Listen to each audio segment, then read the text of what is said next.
Aziz kuzatuvchilar, navbatdagi ishimizni ham mana bitkazib oldik, ko'rishinglar mumkin. Bu joyimizga shu yerga 65 talik mo'ykalarni mana issiq sovuq suv chiqadigan qilib, cho'tka qilib o'rnatib berdik. Bu yoqqa kattagina рабочий stol bo'ldi. 22 litrlik qozonga o'chog'imiz, 100 litrlik qozon bo'ldi bu yog'i.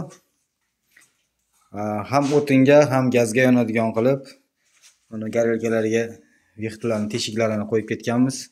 Bu yog'i ham kattagina рабочий stol. O'zlarining duxovkali katta gaz plitalari bor ekan, shularga bitta joy yasab joylab berdik. Bitta qo'l yuvadigan rakvinalari bor ekan, uni oldiga ham chiroylikini qilib, stolchalarni qilib, fartuklari bilan o'rab, kafellar qilib berdik.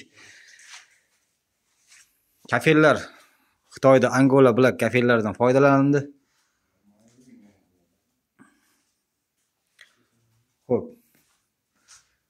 Shu ko'rinishiga 500 dona g'ish ketdi. Ko'rishinglar mumkin. 26 kvadrat kafel ketdi taglari bilan. E'tibor berishinglar mumkin. 15 qop kafel kile, 2 kilo fuga ishlatdik. Endi qolgani elektromontajlar, eshiklar, qozonlar, mo'ykalar.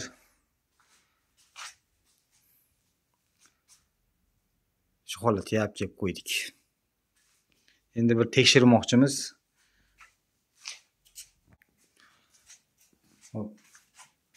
O't yonmagan holatdagi tortishlari. O'choq ichida o't yongan yo'q.